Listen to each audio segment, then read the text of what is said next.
Coach, I know you said yesterday that, Say it again, Travis. I'm sorry. yesterday when you said you were expecting that every game in the SEC might be a 1 or 2 possession game. What does it say about your team when you come out with a 20-point win? I think it'll be rare. I wasn't saying any of that from a motivational standpoint. I just think from an analytics standpoint, it appears as though that's what you need to be prepared for. And similar to what it was the first 100 minutes of the game, it was a 0 possession game. And so that's just how thin I think the margin is, how elite the league has been going into game number 1. And so I think this will be a rarity.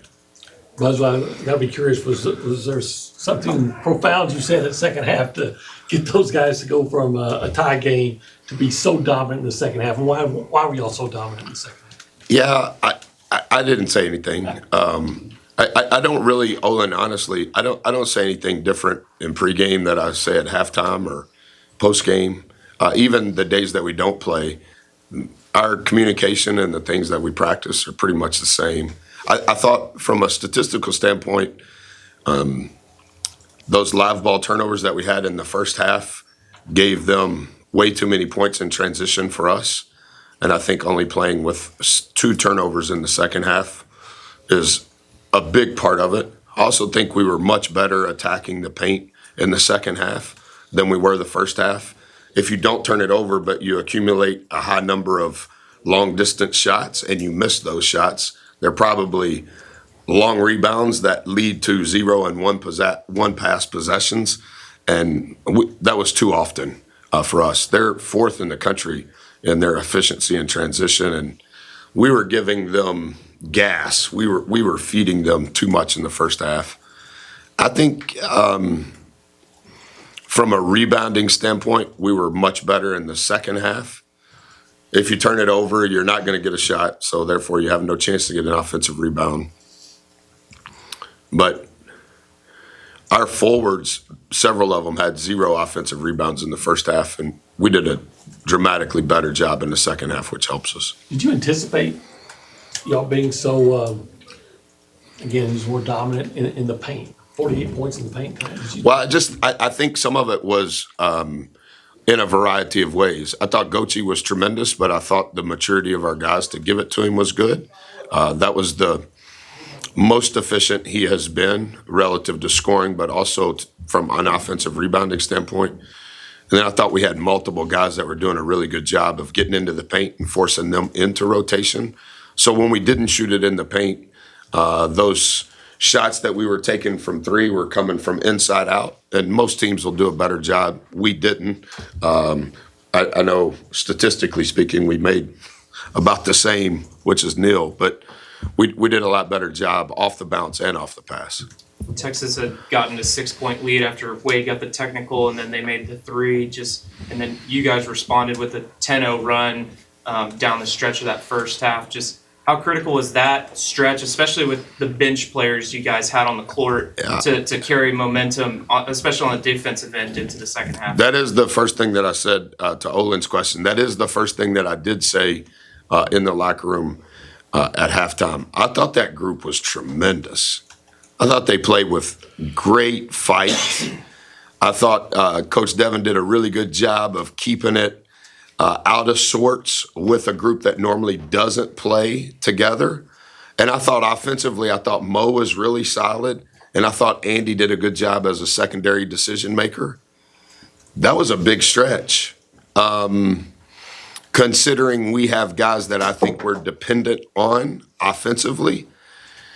Bubba could tell you, but we had more consecutive stops with that group in the first half than we did with our heavy minute guys. I thought it was a big stretch. To be able to go in at halftime tied was due to them.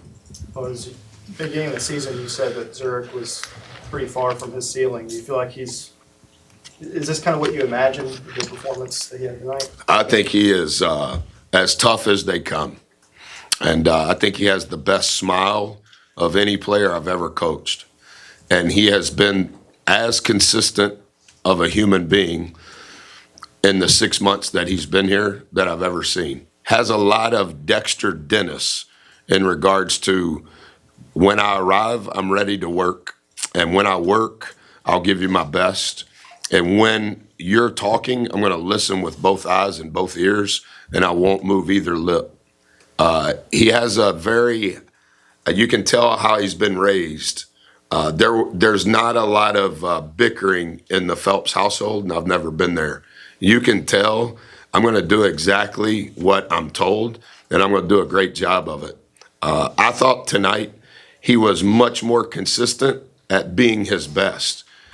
He's played with an incredibly high turnover rate, considering how gifted he is. With the ball in his hand, he's jet quick. But the decisions that he makes at a jet quick pace has to continue to improve. Those 2 live ball turnovers he had in the first half, one was a dunk on one end and one was a 3 on the other end. He had another live ball turnover in the second half, right? Yep, I just told you it's 3 turnovers. I'm probably a little too sensitive to that. But, man, he is a really good on-the-ball defender. When he's able to go to the glass for us from an offensive standpoint, it helps our team. He's continuing to improve.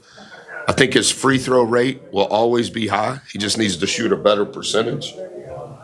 He did that tonight.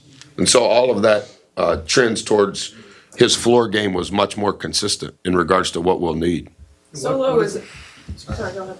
I was just gonna say, what does it speak to that you go 2 of 19 from 3, but still win by 20 points? I have some thoughts on that. I'm just grateful. I think we've got to live in day-tight compartments in a league that has the margins these have. I would say you could look through the annals of history, and very rarely, home or away, whether Texas A&M's involved or not, that you go 2 of 19. I think we did that against Kentucky one time here and lost by 6. That's hard to overcome. So that means you have to be hitting your ceiling in a lot of different ways other than that.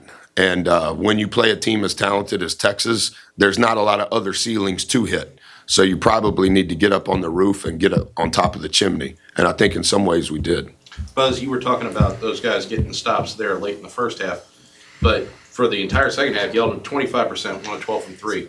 How impressed were you with the whole entire defensive performance? Yeah, I think it's, Olin, there's the answer. It's because of what I said when we went in at halftime. Because I praised all those other guys for getting consecutive stops, and those hard-headed returners knew it wasn't them getting consecutive stops. I think we finished with 9 turkeys. Bubba, is that right? Yes, sir. And so how many we have in the second half? We had 6. That means we only had 3, and that means that 2 of them came from that group you're talking about. So that means all those really good players got 1 before we got in foul trouble, and we were in foul trouble because they couldn't guard them. So that's what I said. That's what it was. I'm just kidding. Solo led y'all with rebounds tonight. He's talked about how he prides himself on defense. You've talked about how high of an IQ player he is. How much have you seen him mature, especially playing in a big game like this? I'm thankful to be around him. I think if TJ and Solo took the Mensa test, they would have an identical score. They're for sure the 2 smartest people on Team Bus One. I think the thing that gets Solo in trouble is because he's so smart, emotionally sometimes he gets lost. And I think he's doing a better job from a maturation standpoint of handling the ambiance, the environment, the good call, the bad call, the runs. And like sometimes he gets so excited and he's doing all of this to the fans. And we clip that out, and he and I text about that. We don't need any of that. Your body language should be the same regardless of the score. And somebody that's evaluating you, and he's going to have a chance to be evaluated, they need to not be able to know if something happened good or bad if their TV's on mute. I didn't think Solo, Andy, or Henry were very good on the glass at all in the first half. And I thought that was the lever that was different in the second half. I thought the guy that was really, really unheralded, who did an incredible job, was H. Probably the least touted player that played in the Lone Star Showdown. But it's hard to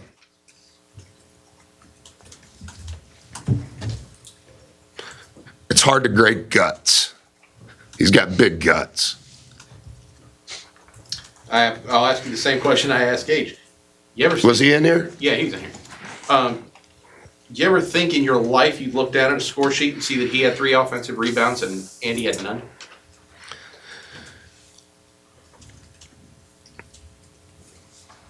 Andy is the Dominican Dennis Rodman, and when he's through here and there's no NCAA rules, I know some of you guys don't think there are now.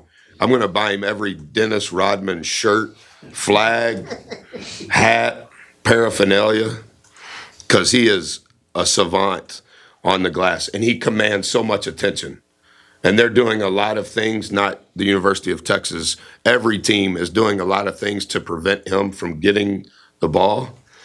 But the consistency of what H does, I don't pay attention after I wave at my wife, but there's the starting lineup for the opponent.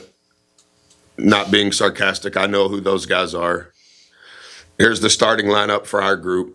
Not being condescending, I actually knew who was starting the game. So it's like the 2 minutes after I wave at Corey that I kind of try to remove the noise from my brain. And for whatever reason, I shake everybody's hand.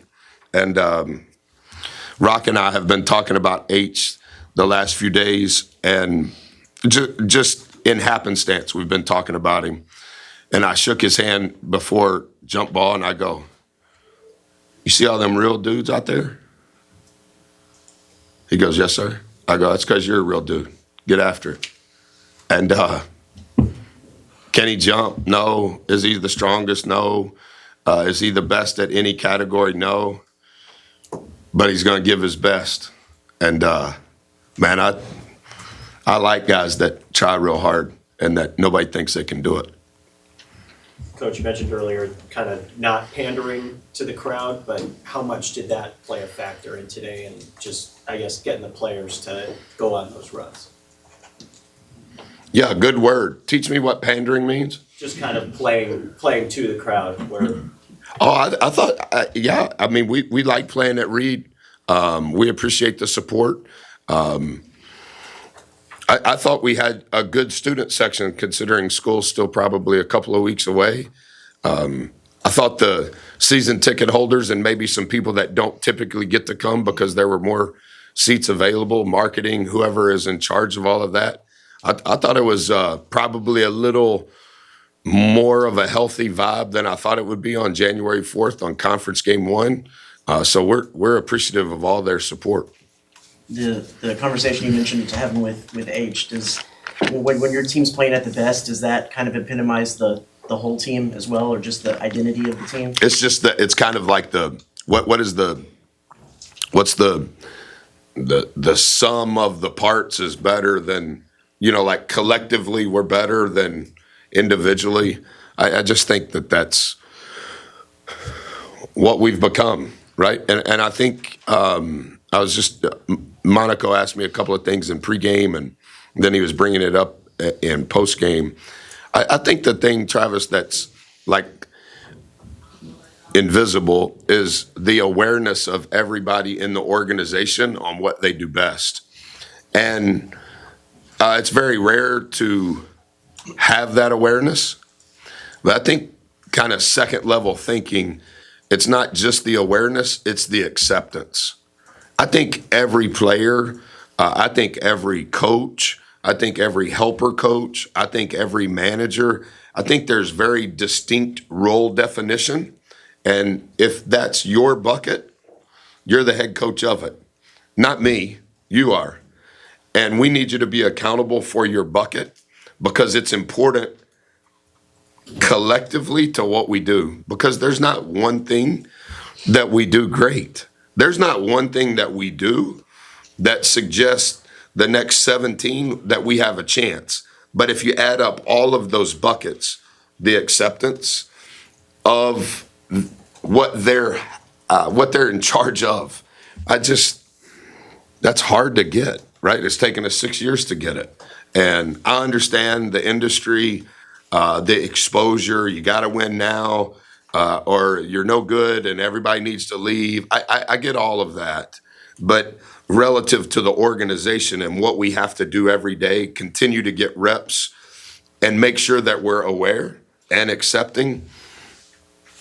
Like, H is accepted. H doesn't have to be here. H has already graduated.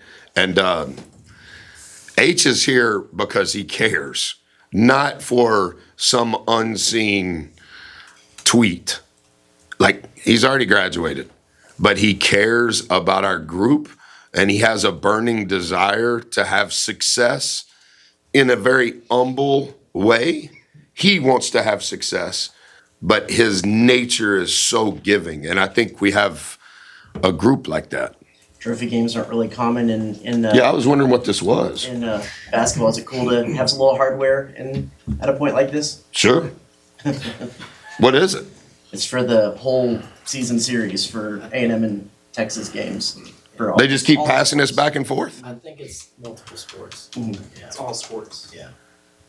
So like that was at the football game and the volleyball games. Yeah, and so I know this sounds wrong. So the University of Texas brought this to tonight's game because they won the football game? And so when we play in Austin, you're going to carry it back? Each school has a trophy. Oh. They don't travel. Each school's got Oh, that's a bummer. Well, that doesn't even make sense. So what, we just, if you win, you like get to show it for a day or until you play again? Yes. Well, what is Cotton Holdings? That's a company that's, It's a sponsor, yes. that's the sticker on the floor. Yes, sir. That's important. Okay, well, does Cotton Holdings know that there's 2 trophies and we're just like, you think they know? I think they know. They may be upset by this exposure right here. Yeah, we're excited. Thanks, Coach.